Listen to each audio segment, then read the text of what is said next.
الحمد لله نحمده ونستعينه ونستغفره ونؤمن به ونتوكل عليه ونعوذ بالله من شرور أنفسنا ومن سيئات أعمالنا من يهده الله فلا مضل له ومن يضلله فلا هادي له ونشهد أن لا إله إلا الله وحده لا شريك له ونشهد أن محمدًا عبده ورسوله وصلى الله تعالى على خير خلقه محمد وعلى آله وأصحابه أجمعين أما بعد فإن أحسن الحديث كتاب الله وأحسن الهدي هدي محمد صلى الله عليه وسلم وشر الأمور محدثاتها فإن كل محدثة بدعة وكل بدعة ضلالة وكل ضلالة في النار. أعوذ بالله السميع العليم من الشيطان الرجيم. بسم الله الرحمن الرحيم. قاف والقرآن المجيد بل عجبوا أن جاءهم منذر منهم فقال الكافرون هذا شيء عجيب أإذا متنا وكنا ترابا ذلك رجع بعيد قد علمنا ما تنقص الأرض منهم وعندنا كتاب حفيظ. گزشتہ خطبہ جمعہ میں ہم نے قرآن مجید کی روشنی میں اہل ایمان کی کچھ صفات کا ذکر کیا تھا کہ اللہ تعالیٰ نے ایسے مومنوں کو کامیابی اور نجات کی خوشخبری سنائی ہے جن کے اندر یہ صفات اور خوبیاں ہوں گی. یہ خوبیاں قرآن مجید مومن میں کیوں پیدا کرنا چاہتا ہے؟ اس کی بڑی وجوہات ہیں. ایک وجہ تو یہ ہے کہ اللہ تعالیٰ اہل ایمان کو ان خوبیوں سے آراستہ کر کے دنیا کے سامنے پیش کرنا چاہتا ہے کہ دنیا دیکھ لے ان کے رویے، ان کے سلوک، ان کے اخلاق اور ان کے کردار کو بھی، اور جو ان کے مخالف ہیں وہ بھی اپنے بارے میں سوچ لیں کہ ہم جو کچھ کرتے ہیں کیا واقعی وہ ایک انسان کو زیب دیتا ہے، اور ایک اچھا انسان کون ہوتا ہے اور برا کون ہوتا ہے. پھر اسی طرح اللہ تبارک و تعالی کچھ اہل ایمان پر ذمہ داریاں بھی ڈالنا چاہتا ہے کہ ایمان تو قبول کر لیا، لیکن کیا ایمان کے بعد ایمان کے جو تقاضے ہیں اور جس کا تعلق عمل سے بھی ہے، قول سے بھی ہے، رویے سے بھی ہے، کیا وہ تقاضے بھی پورے کیے جا رہے ہیں کہ نہیں؟ اگر یہ تقاضے پورے کیے جا رہے ہیں تو مومن اپنے فرض کو ادا کر رہا ہے، اور وہ اپنے فرائض کو فرائض سمجھ کے جب ادا کرتا ہے تو اپنی طرف سے دوسروں کو ان کے حقوق بھی دے رہا ہے. یہ وہ حکمت ہے جو اللہ تعالیٰ چاہتے ہیں کہ مومن اگر دنیا میں میری رضا کے مطابق اپنی تصویر کو دوسروں کے سامنے اس طرح پیش کرے تو یقیناً اسلام پھلے گا، پھولے گا، لوگ مسلمانوں کو اچھا سمجھیں گے، اس دین کو اچھا سمجھیں گے. اور دوسرا یہ کہ اپنے فرائض کو مومن اگر ادا کرتا رہے تو پھر وہاں جہاں اللہ تعالیٰ ان سے خوش ہوگا وہاں پبلک بھی یہ سمجھے گی کہ یہ فرض شناس انسان ہیں، نہ صرف اپنا فرض ادا کرتے ہیں بلکہ دوسروں کے حقوق بھی پورے کرتے ہیں. تو ہم نے وہ خوبیاں پڑھی تھیں، میں ذرا ہلکی سی دوبارہ ان کو ذرا ذکر کر دیتا ہوں کہ مومن کی پہلی خوبی تو اللہ تعالیٰ نے یہ فرمائی تھی الذین هم فی صلاتہم خاشعون، جو اپنی نماز میں خشوع اور خضوع کو اختیار کرتے ہیں. یہ خشوع اور خضوع حقیقت میں ایک اظہار ہے رب کے حضور کھڑا ہو کے کہ مولا جس طرح ہاتھ باندھ کے میں تیرے سے آگے کھڑا ہوں، تیری طرف رخ کیا ہوا ہے، عاجزی کا اظہار کر رہا ہوں، اسی طرح مسجد سے نکل کے بھی وہی عاجزی، وہی انکساری اور وہی رخ، وہ صرف اور صرف تیرے لیے ہوگا اور تیری طرف ہی ہوگا۔ یہ ایک بڑی خوبی ہے جو ایک مسلمان کے اندر آ جائے تو، ایک مومن کے اندر آ جائے تو۔ عاجزی انسان کے اندر کیا خوبیاں پیدا کرتی ہیں اور اس سے کتنی خیر نکلتی ہے۔ حقیقت تو یہ ہے کہ ایک مومن اگر عاجز بن جائے تو شر فوراً ہی دب جاتا ہے، شر کو پنپنے کا موقع ہی نہیں ملتا۔ اگر مقابلہ دو بدو شروع ہو جائے تو پھر شر پھوٹ پڑتا ہے۔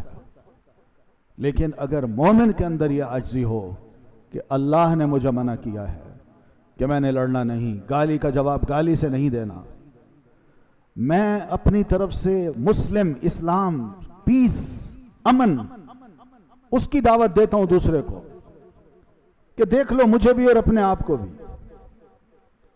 تو مومن کا یہ رویہ اگر بن جائے تو حقیقت یہ ہے کہ سارے کا سارا شر دب جائے، اس کو سر اٹھانے کا موقع ہی نہ ملے۔ یہ نماز میں اگر اللہ کے سامنے مومن اس بات کا اظہار کرتا ہے تو نماز کے بعد بھی جہاں کہیں بھی ہوگا اس کا ایمان اللہ تعالیٰ کی ذات پہ ہے۔ وہ یہ نہیں سمجھتا کہ اللہ مجھے مسجد میں ملتا ہے، مسجد سے باہر نہیں ملتا، نہیں، وہ ہر جگہ اللہ تبارک و تعالیٰ کے لیے یہی ایمان رکھتا ہے کہ اللہ تعالیٰ مجھے یہاں بھی دیکھ رہا ہے، اگر میں مسجد میں ہوں اور اگر مسجد سے باہر ہوں تب بھی۔ ایسے مومن کو کیا خوشخبری اللہ تعالیٰ سناتا ہے۔ قرآن مجید کی سورۃ الشعراء پڑھیں تو اس میں اللہ تعالیٰ نے نبی علیہ الصلاۃ والتسلیم کو فرمایا کہ اللہ کے رسول وتوکل علی العزیز الرحیم، آپ اپنے ہر معاملے پہ اللہ تعالیٰ پر توکل کیجئے جو بڑا غالب بھی ہے، سب پر کنٹرول کرتا ہے، اور اس کے ساتھ ساتھ وہ بڑا مہربان بھی ہے، ماننے والوں پر بڑی مہربانی کرتا ہے۔ وہ کس طرح؟ الذی یراک حین تقوم، وہ اللہ وہ ہے جو تجھے دیکھتا ہے۔ کب؟ جب رات کے وقت اندھیرے میں آپ اٹھتے ہیں نیند کے بعد، وضو کرتے ہیں اور مصلی پہ کھڑے ہوتے ہیں اور نماز پڑھ رہے ہوتے ہیں، اللہ آپ کو اس وقت بھی دیکھ رہا ہوتا ہے۔ یہ ہے وَتَقَلُّبَكَ فِي السَّاجِدِينَ، اور سجدہ کرنے والے جو آپ کے ساتھی ہیں صحابہ کرام، ان کے درمیان بھی آپ کا آنا جانا، اٹھنا بیٹھنا، مسجد کے اندر، مسجد سے باہر، ان کے ساتھ سفر، حضر، کہیں بھی آپ ہوں، اللہ اس وقت بھی آپ کو دیکھ رہا ہوتا ہے۔ تو اللہ کی نظر مومن پر ہوتی ہے، بڑے پیار سے اللہ ایسے مومن کو دیکھتا ہے جس کے اندر یہ خوبیاں ہوں کہ وہ اپنے آپ کو رب کی تعلیمات سے آراستہ کر لے اور اپنے رویے کو بالکل اسی طرح بنا لے جس طرح اللہ مومن سے چاہتا ہے۔ دوسری خوبی والذین هم عن اللغو معرضون، جو لغو سے اعراض برتتے ہیں۔ لغو بے فائدہ کام، بے فائدہ گفتگو، بے فائدہ وقت کا گزارنا، یہ سب لغویات میں ہے۔ اس سے بھی مومن اعراض کرتا ہے، نہیں بیٹھتا ایسی محفلوں میں، نہیں شریک ہوتا ایسے کاموں میں، بلکہ وہ اپنے ایک ایک لمحے کو بڑا قیمتی سمجھ کر لغویات میں نہیں بلکہ اللہ کی یاد میں یا اللہ کی رضا میں صرف کر دیتا ہے۔ پھر اسی طرح تیسری خوبی والذین هم للزکاۃ فاعلون، وہ جو زکوٰۃ کو کرنے والے ہیں۔ زکوٰۃ سے مراد دو معنی علماء نے یہاں لیے ہیں۔ ایک معنی تو یہ ہے کہ مکہ میں جب آپ تھے تو زکوٰۃ ایک اعتبار سے فرض ہو چکی تھی، جس میں مالدار لوگوں کو یہ کہا گیا تھا کہ بس اپنی زکوٰۃ ادا کرو، کچھ نہ کچھ حق ادا کرو، غریبوں کو دو، انفاق فی سبیل اللہ، صدقہ، خیرات، یہ سب چیزیں۔ لیکن جب آپ مدینہ تشریف لائے تو پھر زکوٰۃ کا نصاب فرض کر دیا گیا، اور پیارے نبی علیہ الصلاۃ والتسلیم نے مسلمانوں کو قرآن مجید کی آیات سن کے ساری تفصیلات بتا دی۔ ایک تو زکوٰۃ کا یہ مطلب ہے۔ دوسرا زکوٰۃ کا مطلب یہ کہ وہ اپنے آپ کو بھی پیور کرتے رہتے ہیں۔ زکوٰۃ کا مطلب پیورٹی بھی ہے، صاف ستھرا کرنا، پاک صاف کرنا۔ مومن کبھی بھی اپنے دل میں کسی وسوسے کو، شیطانی خیال کو، شیطانی عمل کو، شیطانی نظریے کو، خرافات کو کبھی بھی اپنے دل میں جگہ نہیں دیتا۔ وہ اپنے دل کو پاک صاف کرتا رہتا ہے کہ اللہ کا کیا حکم ہے، رسول اللہ صلی اللہ علیہ وسلم نے کیا فرمایا ہے، میں تو وہی کام کروں گا۔ کوئی غلطی ہو گئی ہے تو فوراً معافی مانگتا ہے، استغفار کرتا ہے۔ کوئی گناہ ہو گیا تو اس کا داغ اگر اس کے دل پہ پڑا ہے تو فوراً رب کے حضور آنسو بہا کے اپنے دل کو صاف کر لیتا ہے۔ یہ بھی مومن کی ایک صفت ہے کہ مومن گناہ کے بارے میں، غلطی کے بارے میں بڑا الرٹ ہوتا ہے، ہوشیار ہوتا ہے کہ مجھ سے ایسا کام نہ ہو پائے کہ خدا نہ خواستہ یہ گناہوں کے داغ بڑھتے جائیں اور پھر میرا دل پورا کالا ہو جائے گناہوں سے، اور پھر گناہوں میں مجھے لذت ملے، مجھے نیکی سے کوئی رغبت ہی نہ ہو۔ نہیں، وہ اپنے دل کو بھی پیور کرتے رہتے ہیں۔ دل پاک ہو تو جسم بھی پاک رہتا ہے، سوچیں بھی صاف ہو جاتی ہیں، عمل بھی بہترین ہو جاتے ہیں، اس لیے کہ دل بادشاہ ہے، جو دل کہتے ہیں ہم وہی کرتے ہیں۔ تو اس دل کو صاف کرنا، پیارے نبی علیہ الصلوۃ والتسلیم فرماتے ہیں، الا ان فی الجسد مضغۃ، لوگوں ایک بات غور سے سنو، ہر انسان کے جسم میں ایک لوتھڑا ہوتا ہے گوشت کا، اذا صلح صلح الجسد کلو، یا اذا صلحت صلح الجسد کلو، جب وہ لوتھڑا صحیح ہو جائے، ٹھیک ہو جائے، صاف ہو جائے تو سارا جسم ٹھیک بھی ہو جاتا ہے، صحیح بھی ہو جاتا ہے اور صاف بھی ہو جاتا ہے۔ وَإِذَا فَسَدَتْ فَسَدَ الْجَسَدُ كُلُّ، اور جب یہ لوتھڑا خراب ہو جائے تو سارا جسم، کام، عمل، سوچیں وہ بھی سب خراب ہو جاتی ہیں۔ آپ فرماتے ہیں الا وہی القلب، لوگوں غور سے سنو، یہ ہمارا دل ہے، انسان کا دل ہے، یہی لوتھڑا ہے، یہی بادشاہ ہے، یہ جو کہتا ہے انسان وہی کرتا ہے، جو اس کے اندر خیالات بیٹھتے ہیں انسان اسی کے مطابق آگے بڑھتا ہے۔ یہ ہے پیارے نبی صلی اللہ علیہ وسلم کا فرمان کہ جس میں نبی صلی اللہ علیہ وسلم نے ہم مسلمانوں کو تنبیہ بھی کر دی کہ دل کو صاف رکھنے کا طریقہ کیا ہے۔ وہ یہی کہ الذین ہم للزکاۃ فاعلون،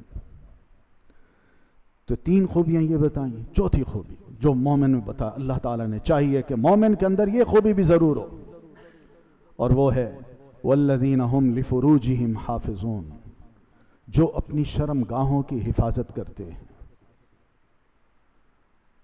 یہ وہ مسئلہ ہے جس میں حقیقت یہ ہے کہ آج ہم مسلمانوں کو غور کرنے کی ضرورت ہے۔ شرم گاہوں کی حفاظت کیا مطلب ہے اس کا؟ مطلب یہ کہ پاک دامن رہتے ہیں، اس شرم گاہ کا ناجائز اور غلط استعمال نہیں کرتے، اس کی پوری حفاظت کرتے ہیں، اور اس کی حفاظت کا جو طریقہ ہے وہ بھی پیارے نبی صلی اللہ علیہ وسلم نے ہمیں سمجھا دیا ہے۔ آپ فرماتے ہیں، دیکھیے کتنی نازک سی بات ہے، یہ پہلا قدم ہے اور اس کے آگے بڑے بڑے قدم ہیں۔ آپ فرماتے ہیں احفظ عورتک، اپنی شرمگاہ کی حفاظت کیا کرو، الا من زوجتک او ما ملکت یمینک، سوائے اپنی بیوی کے یا سوائے اپنی لونڈی کے۔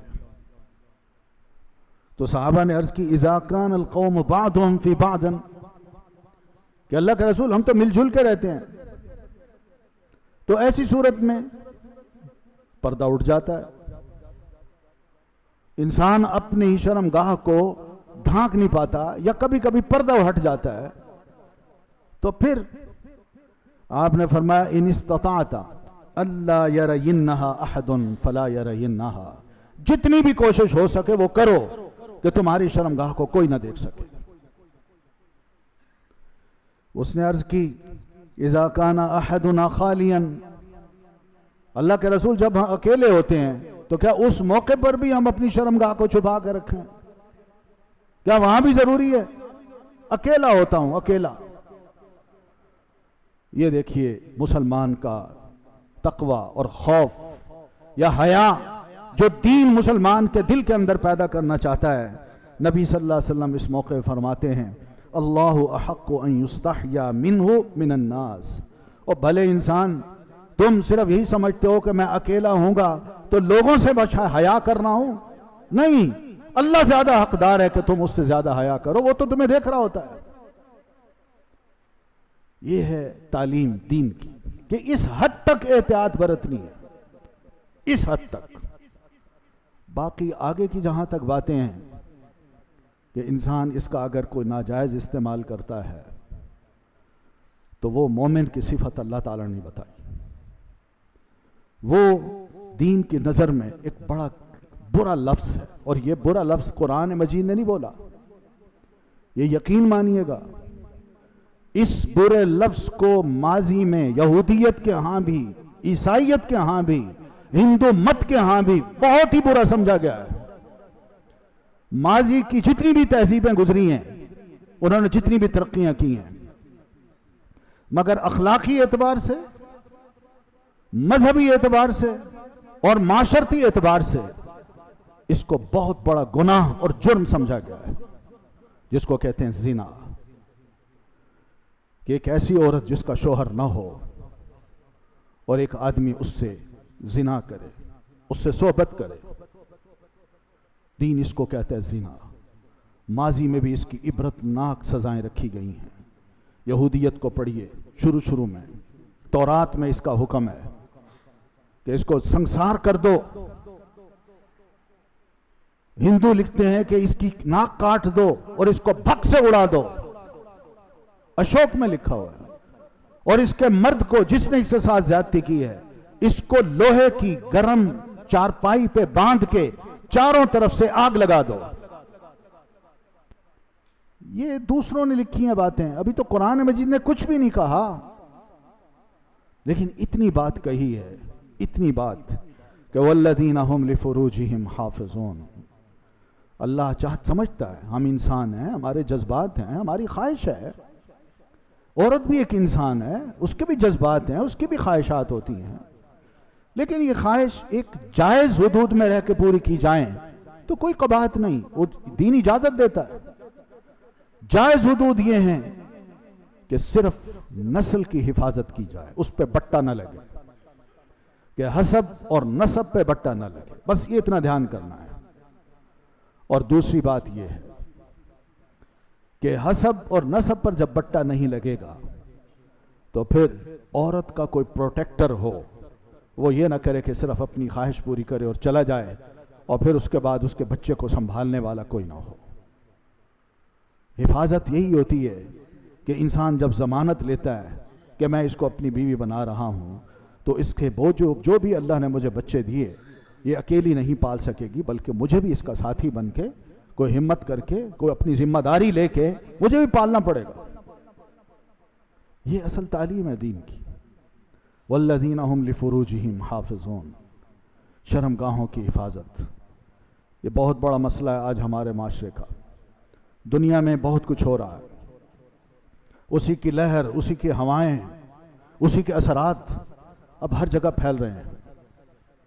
فتنے، میڈیا، تصاویر، نیٹ، اور پھر اس کے بعد میگزینز، پھر گانوں کی محفلیں، پھر ان میں لوگوں کا آنا، خواتین کا جس طرح بھڑکیلے لباس پہن کے، کم سے کم تر لباس پہن کے آنا اور اپنی اداؤں سے، اپنی آوازوں سے دوسروں کو بھڑکانا، یہ سب وہ مسئلے ہیں، یہ سب وہ ایشوز ہیں جو بنیاد بنتے ہیں زنا کے، جس کو دین نے منع کیا ہے۔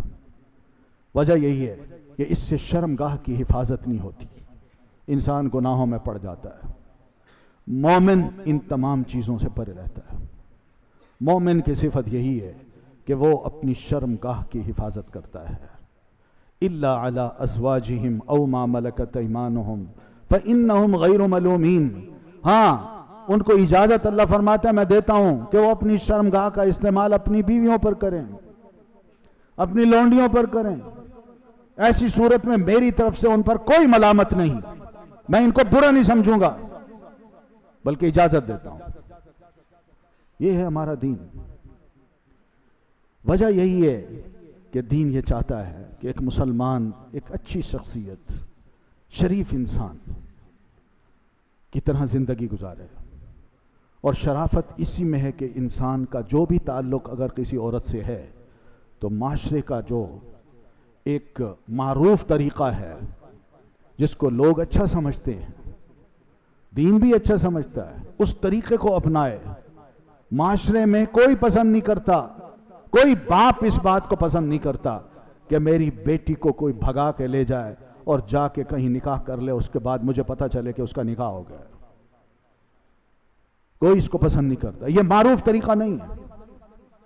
معروف طریقہ یہ بھی نہیں ہے، چاہے اس کے کتنے بھی قوانین بنا دیے جائیں، کہ اگر کوئی لڑکا اور لڑکی اپنے آپ کو ڈکلیئر کرتے ہیں کہ ہم دونوں میاں بیوی ہیں، چاہے ان کے ماں باپ کو علم نہیں ہے، تو ہمارا قانون، ہماری عدالت اس بات کی اجازت دیتی ہے کہ یہ دونوں میاں بیوی ہیں۔ یہ کس قسم کے قانون ہیں؟ کوئی اس قانون کو تسلیم نہیں کرتا۔ معاشرہ اس کو بہت برا سمجھتا ہے، بہت بڑی برائی ہے۔ آپ قانون ایسے بنائیں تو لوگوں کو غیرت کیوں نہ آئے، اور پھر غیرت کی بنیاد پہ لوگ کھڑے ہو کے قانون کو ہاتھ میں کیوں نہ لیں،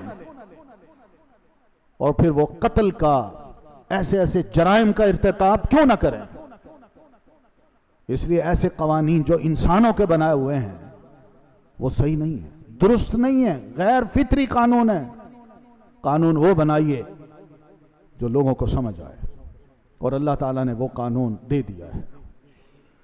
یہودیوں نے اپنے ہاں شروع میں اس کو امپلیمنٹ کیا، جیسے تورات میں تھا، لیکن بعد میں آہستہ آہستہ بڑے لوگوں کو معاف کر دیا کہ وہ اگر جرم کرتے ہیں تو کوئی بات نہیں، لیکن اپنے آپ کو دیندار کہلانے کے لیے غریبوں سے اگر یہ جرم ہو گیا تو ان پر پوری سزا امپلیمنٹ کر دی۔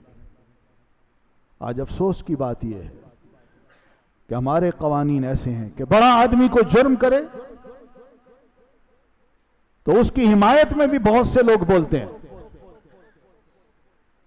اور کھل کے کہتے ہیں کہ یہ بڑا آدمی ہے، اس کی حیثیت یہ ہے، کیا اس کے خلاف قانون ایکشن لے گا؟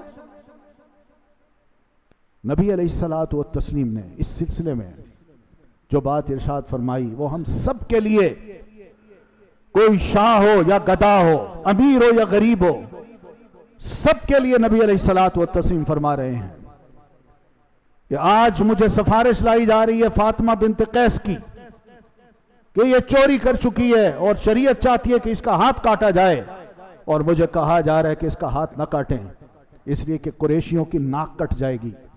ہم بڑے لوگ ہیں، معاشرے میں ہماری عزت ہے، اور اللہ کے رسول بھی قریشی تھے۔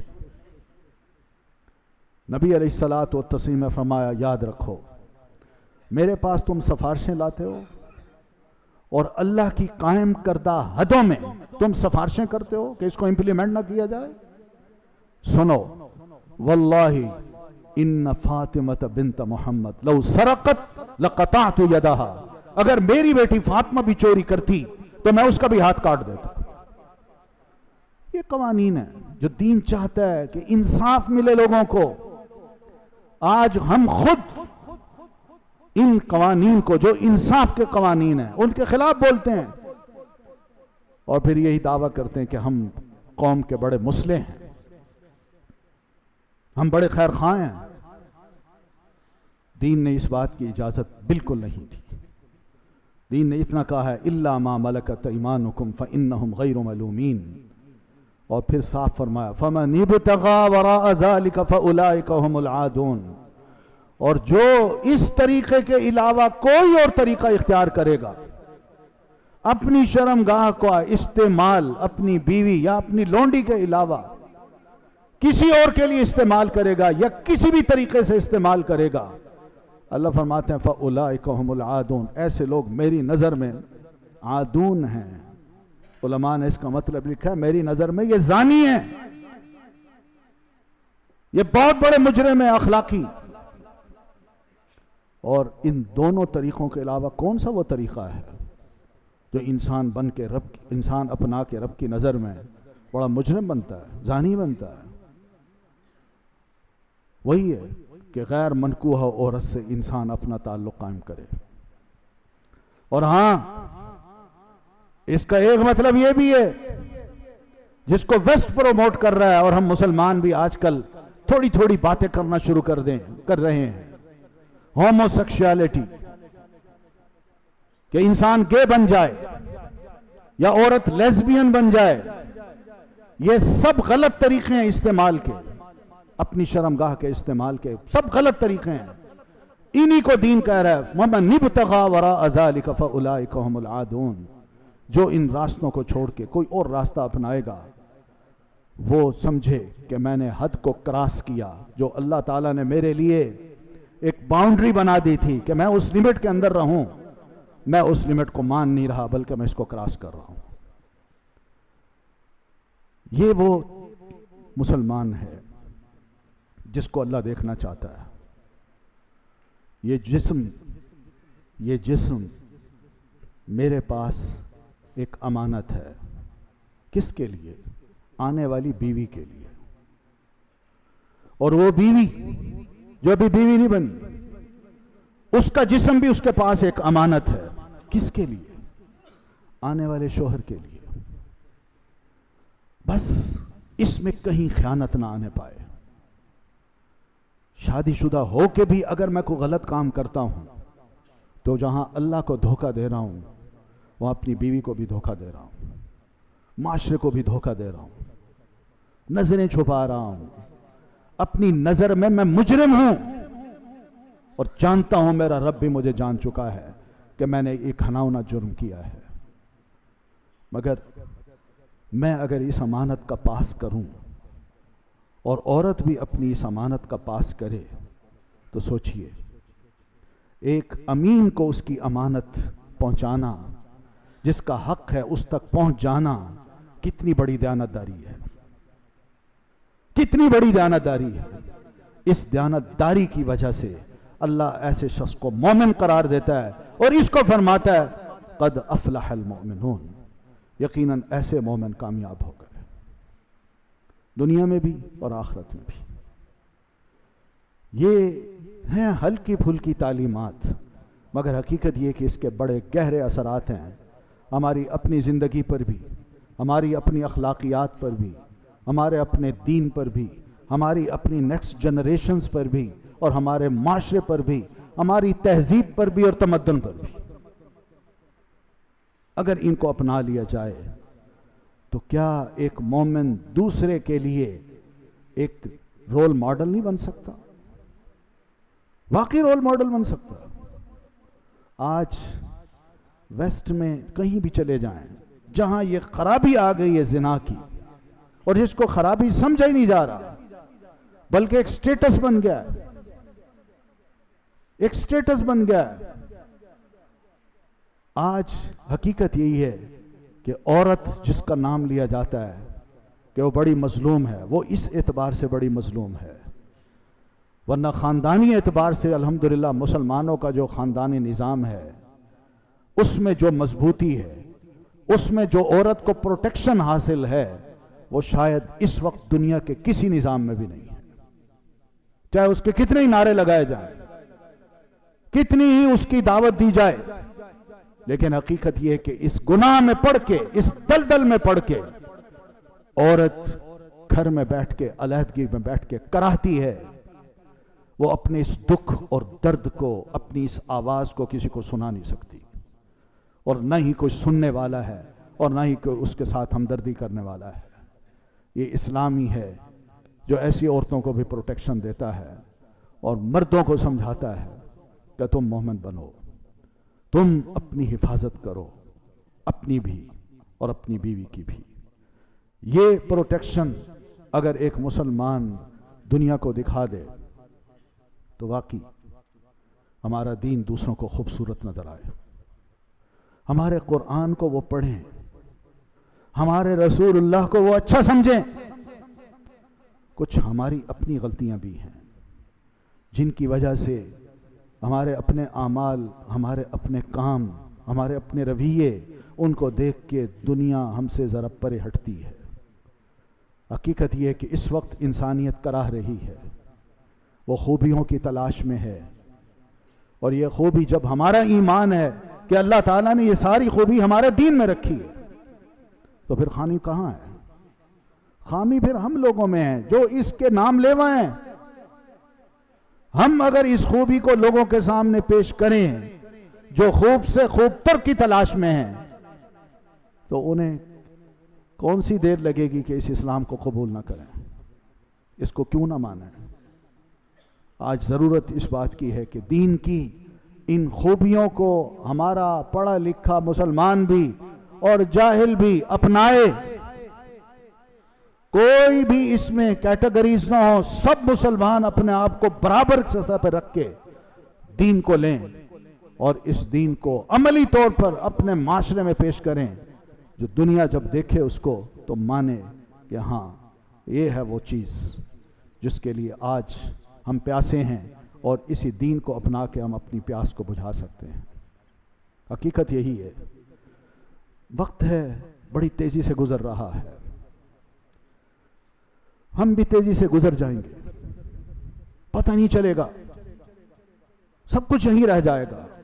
آگے جو چیزیں کام آئیں گی وہ یہی فلاح کی چیزیں ہیں کہ ایک مومن کے اندر یہ خوبیاں اگر ہوں تو یہی وہ چیزیں ہیں جو آگے اللہ فرماتے ہیں قد افلح، ایسا مومن یقینی طور پر کامیاب ہو گیا، وہ کامیابی کی بلندیوں پر سرفراز ہو گیا اور انتہا تک پہنچ گیا، اور ایسی کامیابی ہے جس میں اس کو کبھی ناکامی دیکھنا نہیں پڑے گی۔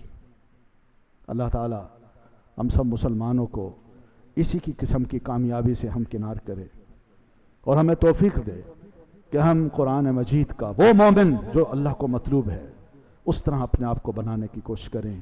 اقول قولی ھذا واستغفر اللہ لی ولکم ولسائر المسلمین برحمتک یا ارحم الراحمین۔